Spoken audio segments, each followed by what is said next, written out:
Bonjour mes chers petits lapins crétins. Donc vous avez un privilège, c'est d'assister au défilé du roi. Et oui, le roi en personne qui a revêtu pour l'occasion un magnifique tissu invisible pour les imbéciles. Oui.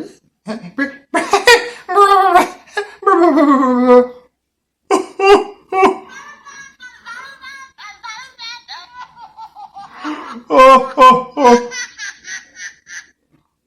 Mon peuple ne voit pas le costume. Oh, qu'ils sont crétins. Ils pensent que je suis nu.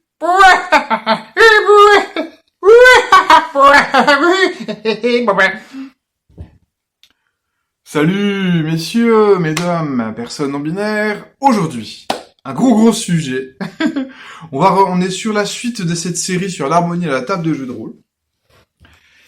Et voilà, on va parler d'une expérience que je pense que quasiment tous et toutes les MJ ont déjà connue. Cette expérience, en fait, où les PJ sont convoqués ou s'invitent chez eux-mêmes, chez un PNJ important, par exemple le roi, le parrain de la mafia, le prince d'un vampire, ou Yog-Sothoth en personne.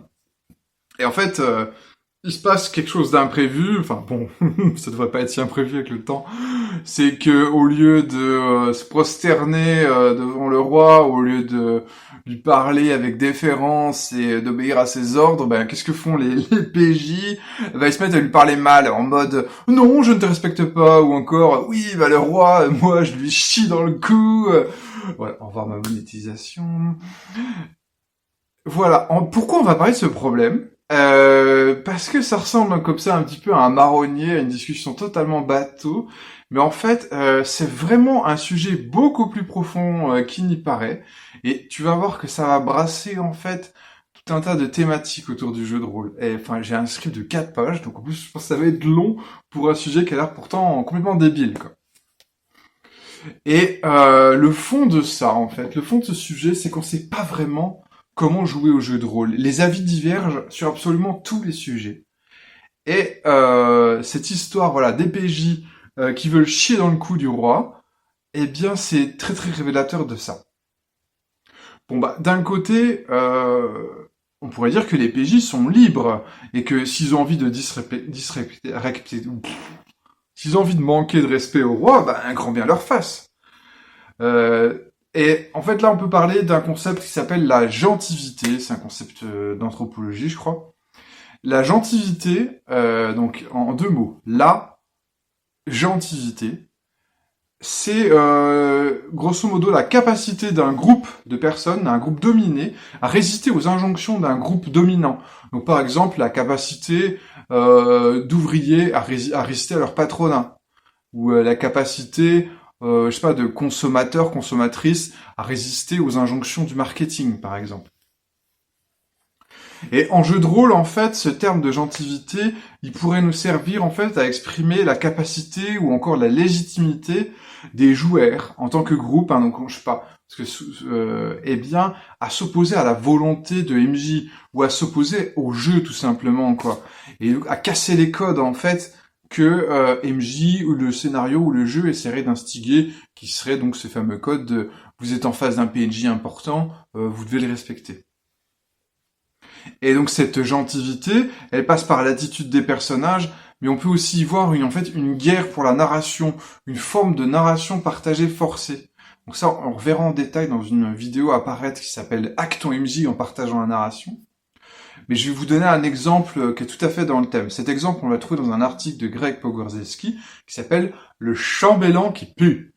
Et donc, en fait, dans cet article, Greg, c'est une expérience de pensée où Greg imagine en fait que MJ présente le chambellan, qui est censé être un mec important, tu vois. On présente le chambellan au PJ. Et là, les joueurs, sans se concerter avec MJ, en cachette, disent « Oh bah tiens, on dirait que on va faire comme si le chambellan, il sentait vraiment mauvais. Il doit avoir une hygiène corporelle douteuse, ou il a mauvaise haleine, enfin quoi, il schlingue. Il schlingue. Et en fait, on va se comporter en fonction de ça, en fonction de cette idée que le chambellan schlingue. Et donc, du coup, on va faire des commentaires, on va lui répondre au chambellan en se disant, oui, chambellan, je bois vos paroles. Tu vois, dire, le chambellan, veut serrer la main? Oui, ben, je m'éloigne un petit peu, je tends la main comme ça de loin, quoi. Oui, chambellan, ravi de faire votre connaissance, fou. Et en fait, même si on s'est pas concerté avec MJ, par nos commentaires, par notre attitude de sale gosse, eh bien, on fait exister un fait, qui est que le chambellan sent mauvais. Alors, donc voilà, il y a ce fameux débat déjà, est-ce que les PJ sont légitimes à manquer de respect au roi ou à tel PNJ important? Et en fait, certaines MJ vont dire oui, ils peuvent manquer de respect au roi tant qu'ils sont prêts à accepter les conséquences. Ça signifie quoi? Bah probablement ça signifie être condamné, ou être jeté en prison, ou alors devoir gérer un combat contre le roi et ses gardes, dont a priori ils vont pas sortir gagnants parce que évidemment les gardes sont tous niveau 10, bah, tu comprends, c'est les gardes du roi, hein. Et le roi lui-même est niveau 15. Bah oui, puisque tout roi se doit d'être en plus un guerrier de très haute volée, c'est normal, hein.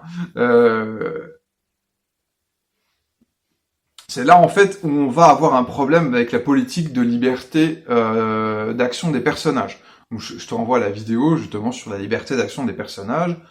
C'est que, oh mais attends, est-ce que je suis vraiment libre de tout entreprendre si certaines de mes actions peuvent avoir des conséquences en fait très néfastes sur mon perso, quoi. En fait, si je chie dans le cou du roi, je vais me retrouver en pilori, roué en place publique, ou je ne sais quel châtiment horrible contre lequel je pourrais rien faire, parce que même s'il y a un combat, de toute façon les dés seront contre moi, quoi. Donc, certains vont dire, bah non, effectivement, dans ce cas précis-là, en fait, t'as pas vraiment de liberté d'action. Il y a clairement des actions qui te sont tellement punies, des actions où tu seras tellement puni qu'en fait, c'est comme si elles étaient interdites. Et d'autres vont dire, oh, mais en fait, la liberté d'action des PJ, c'est aussi la liberté de mourir bêtement, c'est la liberté aussi de forcer MJ à jeter son scénario aux orties. Alors, justement, on va parler de scénario, parce que cette idée, en fait, si dans le scénario c'est prévu une rencontre avec une grosse légume... Qui m'appelle? Qui a appelé Mignon Carotte? Je m'en sors plus avec cet humour-là. Mais qu'est-ce qu'on va faire de moi? Qu'est-ce qu'on va faire de moi? C'est pathétique. Bon, je reprends. En fait, s'il y a une rencontre scénarisé avec le roi, et quand je dis scénarisé, dans le sens où ça ne finit pas par une baston, et ça ne finit pas par des PJ qui chient dans les bottes du roi. Si la rencontre est scénarisée de cette façon, avec une issue non conflictuelle, c'est que cette rencontre, elle a un but en fait dans le scénario. Soit c'est un but d'exposition, présenter une situation, un but d'information, c'est-à-dire que le roi va peut-être informer les PJ qu'une conspiration, je sais pas, du chaos est en cours, n'importe quoi. Peut-être que c'est de proposer une mission, c'est-à-dire qu'en fait c'est le roi qui va donner la quête au PJ, donc voilà, sans cette rencontre avec le roi, il n'y a pas d'aventure en fait. Ou soit c'est de poser une menace. Peut-être que le roi est clairement prévu dans le scénario comme étant un antagoniste, mais que c'est pas une menace qu'on va pouvoir combattre tout de suite. Ce sera peut-être plus tard, quoi. Le roi va dire attention, je serai je serai impitoyable avec les hérétiques. Et là, on peut rien faire pour le moment, mais on sait qu'en fait, bon, les El Famoso hérétiques, c'est nos amis. On sait qu'il va les menacer et qu'il va falloir se défendre du roi, un de ces quatre. Mais là, au moment où on le voit, c'est pas le moment d'agir, quoi. Et grosso modo, dans toutes ces situations que j'ai énumérées, en fait, si on lance un combat contre le roi, ça risque de mettre tout le scénario par terre. Alors comment on va résoudre ça? On peut le résoudre par une immunité narrative, c'est-à-dire que voilà, typiquement le roi niveau 15 qui est impossible à battre à la bagarre, quoi. On peut mettre ce qu'on appelle des murs invisibles. C'est un peu la même chose, hein, le principe d'un roi niveau 15 avec des gardes niveau 10, hein, ce sont des murs invisibles. Hein, c'est une immunité narrative qui ne dit pas son nom, parce qu'on peut aussi dire l'immunité narrative, elle peut dire son nom, c'est-à-dire on peut dire non, mais c'est pas la peine. Vous ne pouvez pas vous opposer au roi. Vous ne pouvez pas lever la main sur lui, tu vois. Tac, on lance pas les dés, y a aucune mécanique qui rentre en jeu.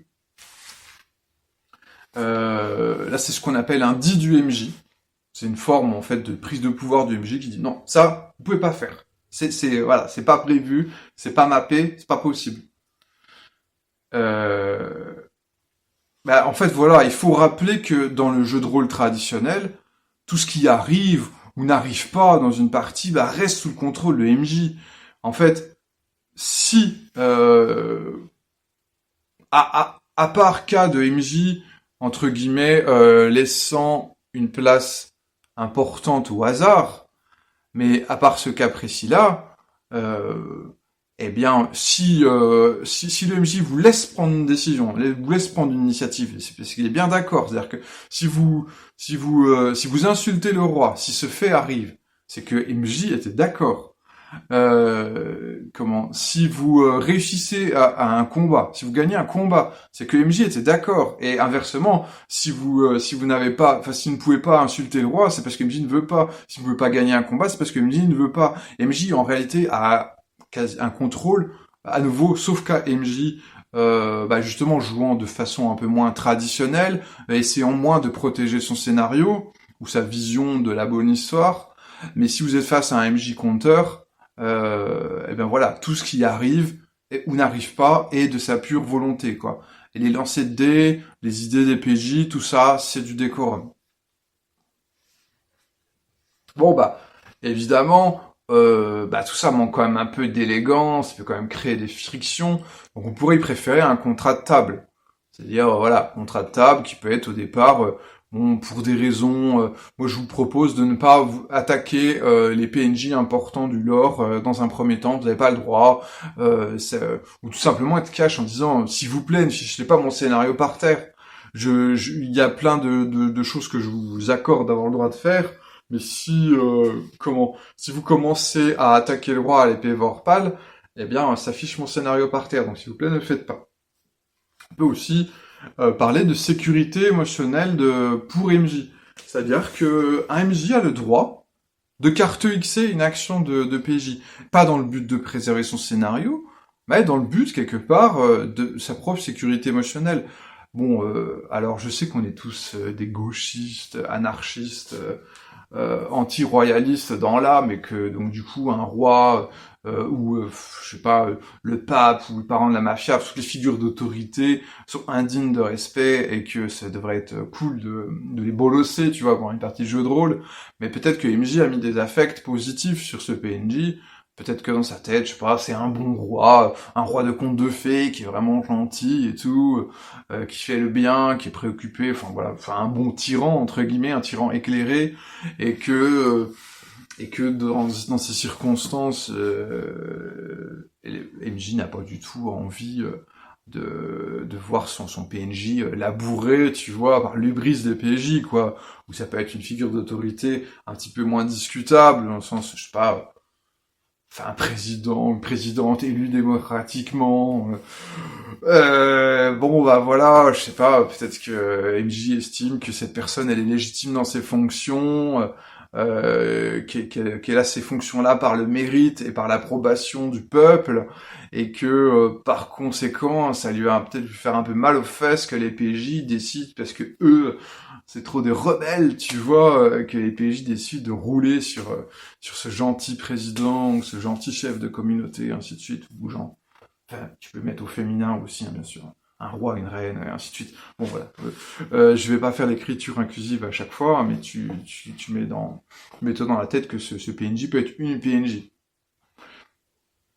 Donc voilà, j'ai écrit à ce sujet un article qui s'appelle Ne tuez pas mes PNJ, où j'explique un peu plus en détail pourquoi moi des fois en tant que MJ, j'ai pas forcément envie que mes PNJ soient un paillasson pour les PNJ tout le temps, quoi. Non, il y a des fois, il y a des PNJ, j'y tiens, j'ai pas envie qu'ils soient malmenés, ou insultés, ou humiliés par les PJ pour aucune raison à part celle de se défouler, quoi.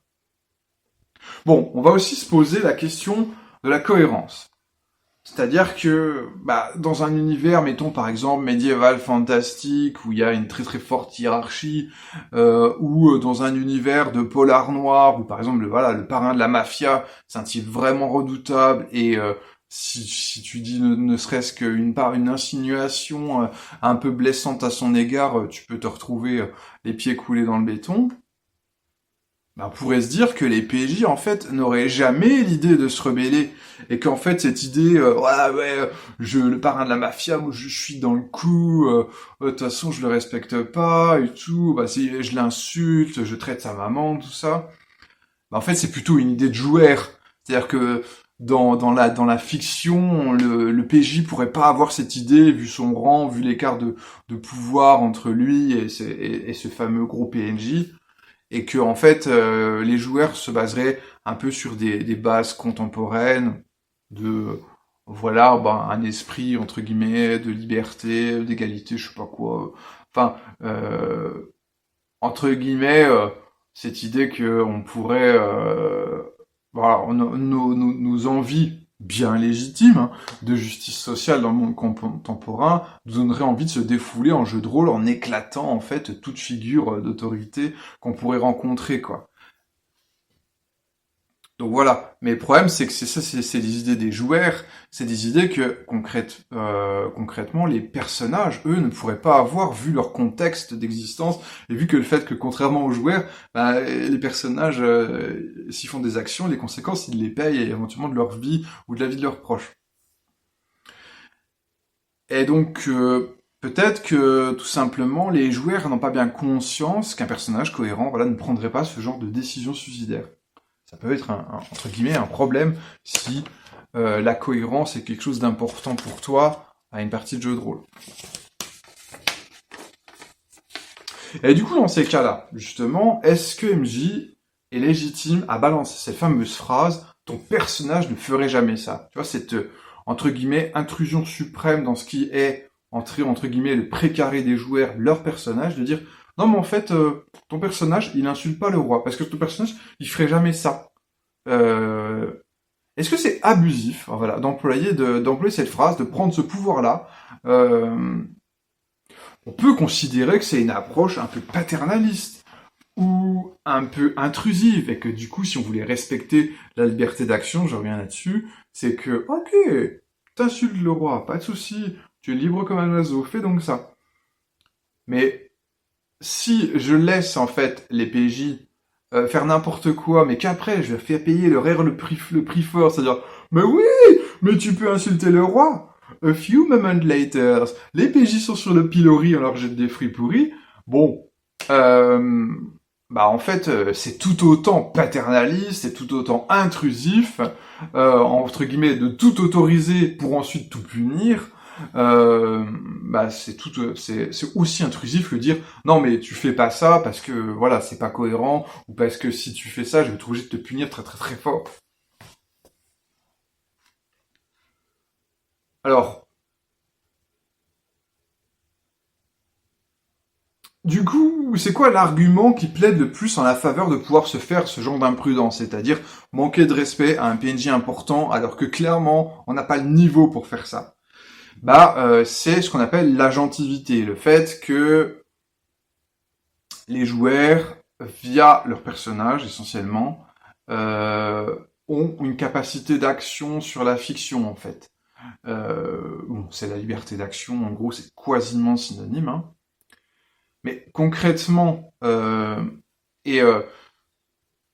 ça veut dire que grosso modo l'agentivité, c'est un peu plus, j'ai le droit de prendre mes propres décisions en tant que joueur.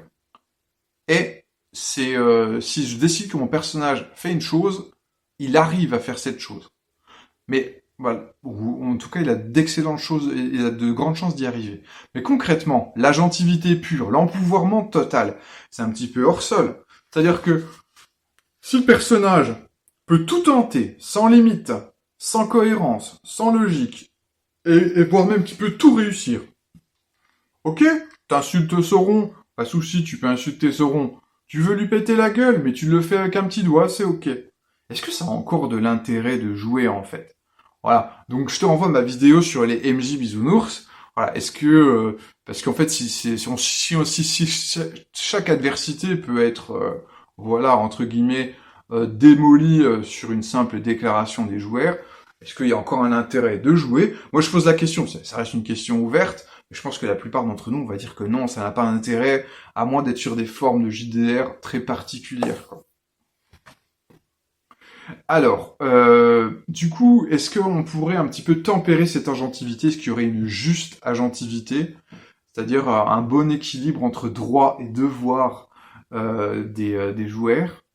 Je pense que cette juste agentivité, cette boussole, en fait, pour régler de l'agentivité, c'est ce qu'on appelle la combativité. C'est-à-dire que tu as une certaine marge de manœuvre, de décision pour ton personnage, mais tu dois défendre aussi ses intérêts.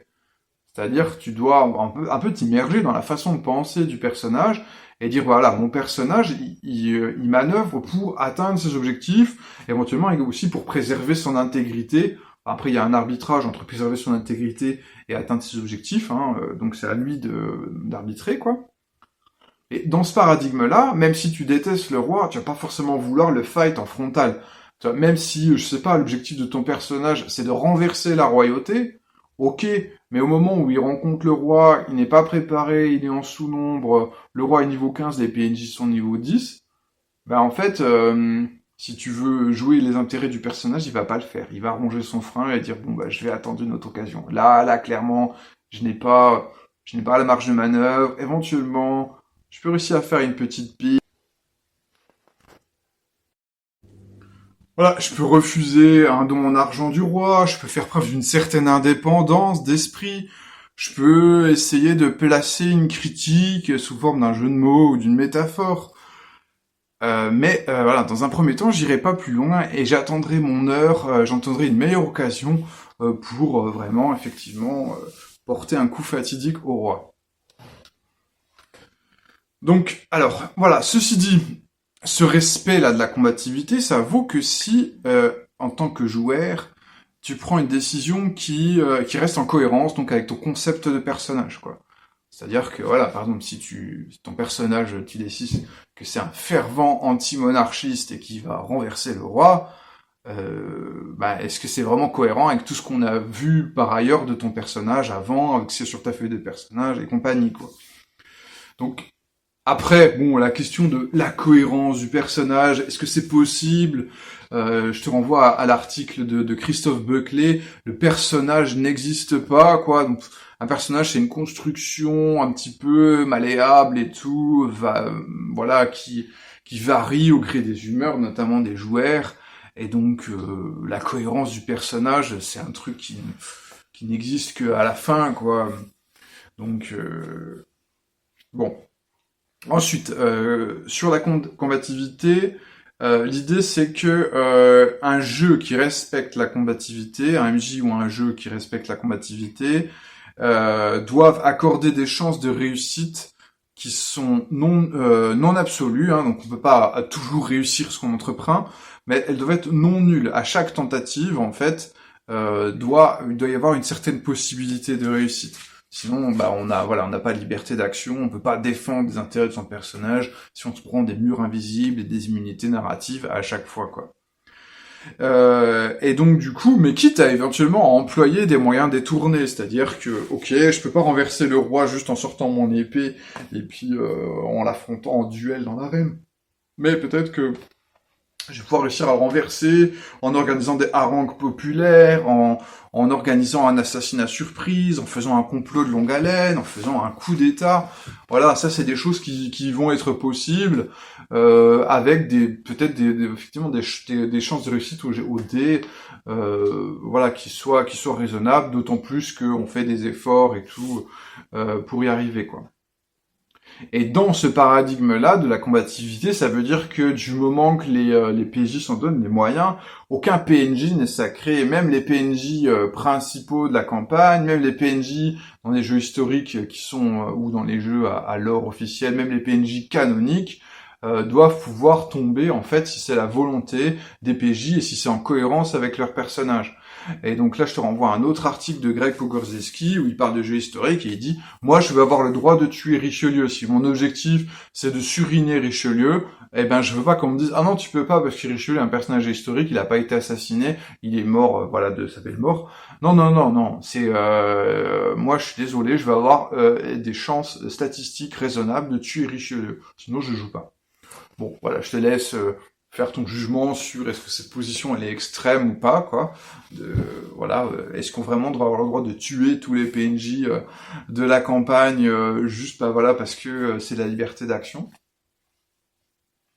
Voilà. Je reviens un petit peu sur le respect de la cohérence ou le respect du canon.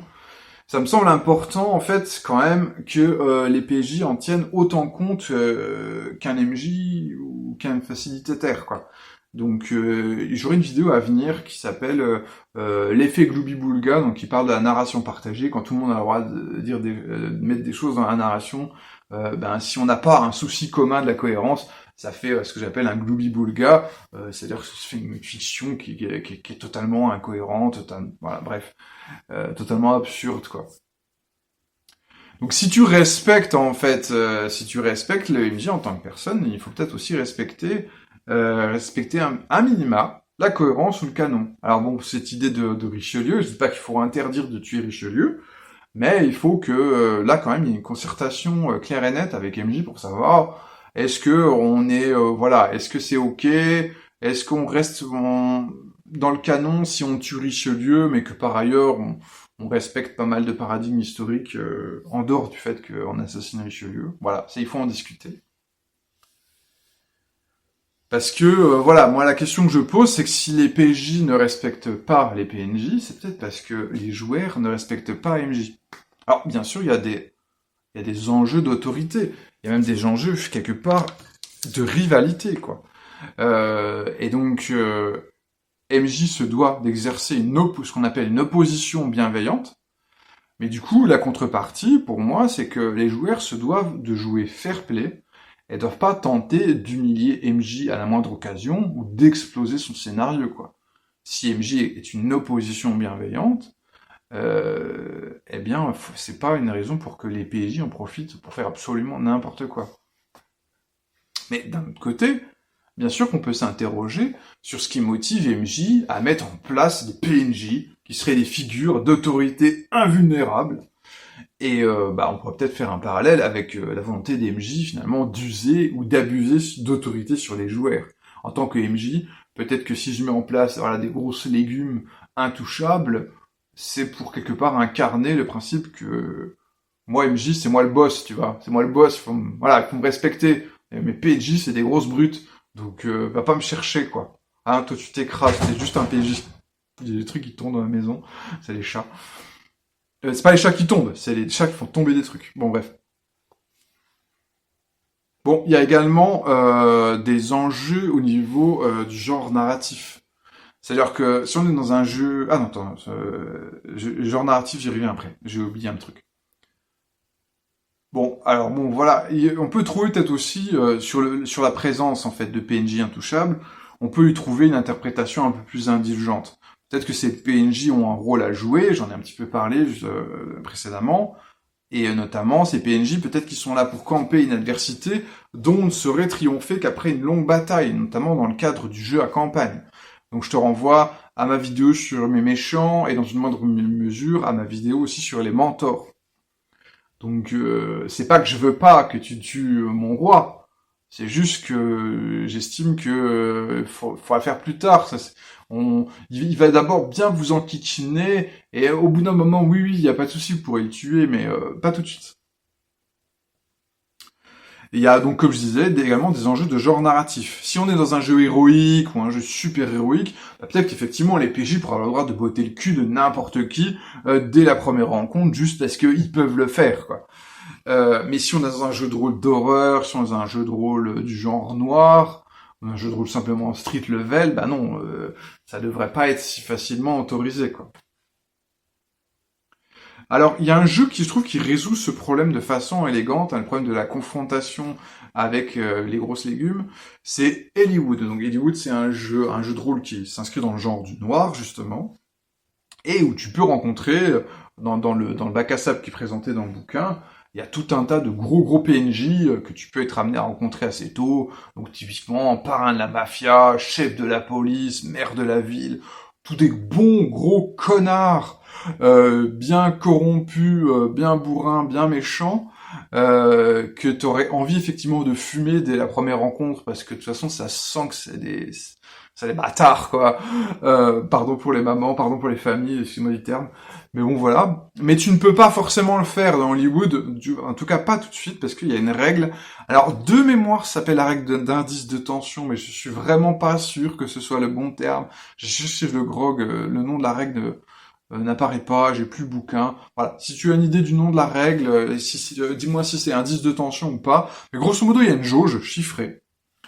Et en fait, qui est à mettre en comparaison en quelque sorte avec le niveau du boss, quoi. Donc je sais pas, un petit caïd de quartier, il aurait un niveau 2, tu vois, par de la mafia, il est à niveau 5, et on va mesurer ça avec l'indice de tension.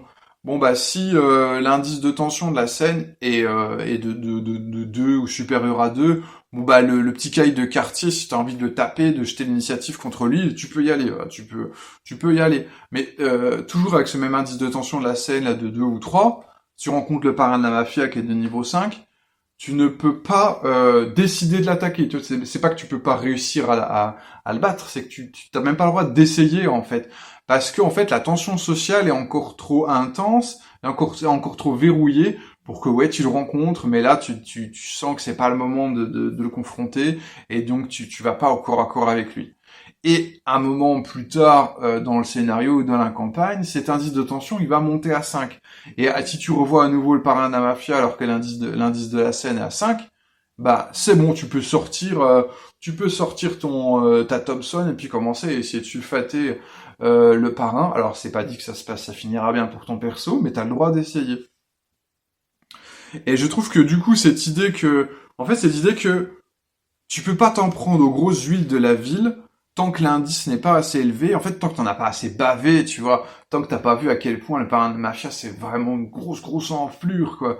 Euh, et en fait, ça va amener de la friction, et je trouve que cette friction, elle rend le passage à l'acte d'autant plus jouissif, en fait, c'est beaucoup plus intéressant, justement, de leur dire, eh, c'est bon, là, vous pouvez y aller, il a suffisamment été insupportable, ce parrain de la mafia, vous pouvez y aller, vous pouvez sortir les Thompson, les explosifs, le prendre au corps à corps, c'est parti, quoi, maintenant, de toute façon, vous avez plus rien à perdre, vous en foutez, vous y allez, quoi.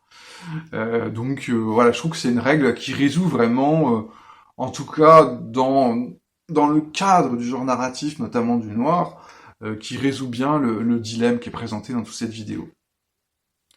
Mais les points d'expérience jouent le même rôle, tu vois. C'est-à-dire que si t'as Donjon Dragon, t'es niveau 1, le roi il est niveau 15, bah oui, c'est sûr que si le roi, si le roi te dit vous êtes des merdes et vous allez me baiser les pieds. Sinon, qu'est-ce que vous allez faire? Si vous n'êtes pas d'accord, bon bah, tu vas lui baiser les pieds, hein. Parce que sinon, ton personnage, il passera des personnages vivants à un personnage mort. Donc tu le fais, quoi. Mais, un peu plus tard, t'es enfin niveau 20. Tu revois le roi à niveau 15. Tu te rappelles, mon cher roi, quand tu m'as obligé de baiser les pieds? Ben moi j'ai pexé. Moi j'ai fait du développé couché pendant des scénarios et des scénarios. Et toi, qu'est-ce que t'as fait? Tu t'es juste reposé sur ses acquis. Donc t'es toujours au niveau 15. Donc je vais t'exploser. Bon voilà, bah en fait les points d'expérience c'est une façon un peu plus organique et simple de dire bon bah il y a n'importe quel en fait si tu prends ton temps n'importe quel PNJ pourra tomber. Il suffit juste que toi tu sois en mode shonen et t'enchaînes les entraînements et tout. Tu montes en XP, puis à un moment tu finiras par y arriver quoi. Et voilà. Et la conclusion de tout ça c'est ni Dieu ni MJ.